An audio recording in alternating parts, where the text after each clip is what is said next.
میں منظور موچی کا بیٹا۔ کمال کرتے ہیں آپ ابا جی، کتنی مرتبہ آپ کو منع کیا ہے سروکے مار مار کر چائے مت پیا کریں۔ رابعہ کہاں ہو؟ غصے سے میں نے بیوی کو آواز دی، وہ بیچاری گھبرا کر دوڑی چلی آئی۔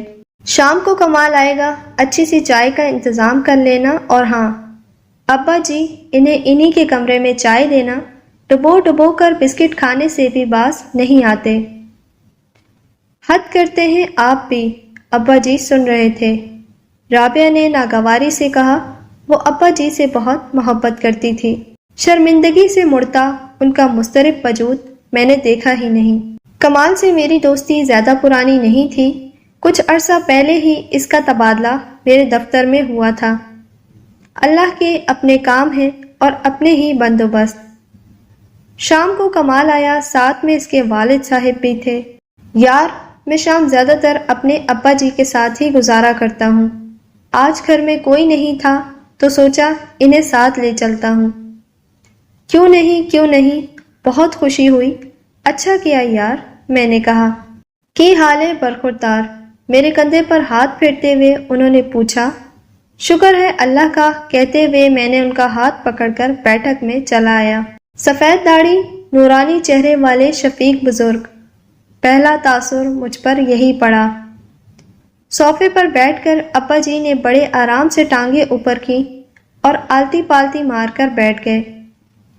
اپنی ناگواری چھپاتے ہوئے میں نے دیکھا کمال نے جھٹ آگے بڑھ کر ان کی ٹانگیں اوپر کرنے میں ان کی مدد کی۔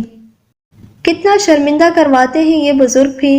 میں کمال کی طرف غور سے دیکھ رہا تھا، مگر وہ ہرگز شرمندہ نہیں تھا۔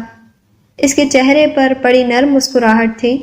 ابا جی کی کمر کے پیچھے کشن رکھتے ہوئے اس نے پوچھا، آپ ٹھیک بیٹھے ہیں نا ابا جی؟ آہو پتر، چائے لگنے تک آدھے گھنٹے میں اس نے 2-3 مرتبہ پوچھا، ابا جی آپ ٹھیک ہیں؟ بور تو نہیں ہو رہے؟ او کاکے تسی گلاں باتاں کرو، میں سن رہا ہوں۔ تاڑیاں پڑھیاں لکھیاں گلاں اور خوش ہو رہا ہوں۔ کاکے اب تو کمال کو ضرور برا لگا ہوگا، مگر وہ ہنس دیا۔ ایک باپ کی بیٹے کے لیے یہ خوبصورت نرم ہنسی جنت کی نوید تھی یقیناً۔ ہمارے ابا جی نے ہمیں پڑھانے کے لیے بہت محنت کی ہے، کتابیں جلد کیا کرتے تھے، آمدنی ہی کتنی ہوتی ہے، ہم 2 وقت کھاتے اور ابا اماں اکثر 1 وقت اور کبھی تو 1 وقت کا بھی میسر نہیں ہوتا تھا۔ والد کا ہاتھ پکڑ کر بوسہ دیتے ہوئے کمال نے کہا۔ اس کی آنکھوں میں عقیدت کے آنسو تھے، وہ اپنے حسب نسب پر ہرگز شرمندہ نہیں تھا۔ چائے لگ گئی، رابعہ بلانے آئی تو کمال کے والد نے ماشاءاللہ کہتے ہوئے اس کے سر پر پیار دیا۔ اسے بالکل بھی برا نہیں لگا تھا، محبت سے انہیں ٹیبل پر لے گئی، پیرچ میں چائے ڈال کر سروکے مار مار کر پیتے ابا جی کا کئی دفعہ کمال نے نیپکن سے منہ صاف کیا۔ اس کے ہاتھوں میں اس قدر نرمی اور محبت تھی کہ قلم ہوتے تو محبت کی لازوال داستان لکھتے، دل ہوتے تو نثار جاتے، آنکھیں ہوتی تو واری ہی چلی جاتی۔ رابعہ کمال کی اس قدر محبت اور شفقت پر حیران تھی۔ اس نے دکھی نظروں سے میری طرف دیکھا، اس کی نظروں نے مجھے آسمان سے زمین پر لا پٹخا۔ میں جن کے وجود کا حصہ تھا، جن کی دعاؤں اور محنتوں کا ثمر تھا، انہی کی ان معصوم سادہ اداؤں سے نالا تھا، شرمندہ تھا۔ میں منظور موچی کا بیٹا اپنے باپ کے حسب نسب پر شرمندہ تھا۔ بیٹے کو بڑا افسر بنانے کے خواب نے جس کے ہاتھوں میں چھید کر دیے تھے، رات بھر جاگ کر کام کرتے ہاتھ تھکتے نہیں تھے۔ پتر کی فیس جو جمع کروانی ہوتی، دل سینے کے بجائے انگلیوں کے پوروں میں بسا رکھا تھا ابا جی نے۔ کام ایسا کہ سارا شہر ابا جی کی ہنرمندی کی تعریف کیا کرتا تھا۔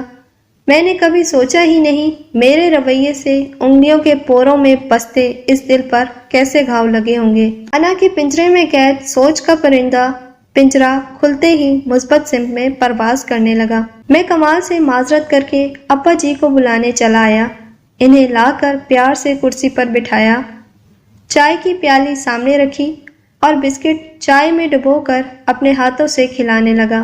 ابا جی نے حیرانی سے میری طرف دیکھا، کچھ کہا نہیں۔ ان کی آنکھوں کی نمی اپنی کم مائگی کی دہائی دے رہی تھی۔ ان آنکھوں کی نمی میں تیری بخشش ہرگز نہیں۔ میں نے پیار سے ان کی داڑھی میں لگی چائے صاف کرتے ہوئے سوچا اور کمال کی موجودگی کی پرواہ کیے بغیر ان کے قدموں میں بیٹھ کر ہاتھ جوڑ دیے۔ میرے آنسو رکتے نہ تھے، مجھے قرار نہ تھا۔ ابا جی، میرے پیارے ابا جی، معاف کر دیں، اپنے نالائق بیٹے کو معاف کر دیں۔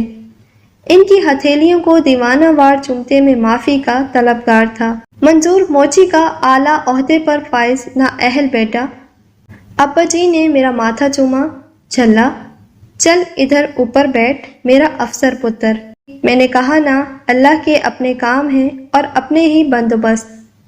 میری کوئی ادا اسے پسند آ گئی تھی، شاید تبھی میری ہدایت کا بندوبست کر دیا تھا، مگر میں کم ظرف اس قابل کہاں۔ قمیص کے کونے سے ابا جی کو آنسو صاف کرتے دیکھ کر میں نے سوچا، میں ناقدرہ تھا، میرا رب نہیں۔ ابا جی کی انگلیوں کے پوروں میں بستے دل کی اس کے ہاں بڑی قدر تھی۔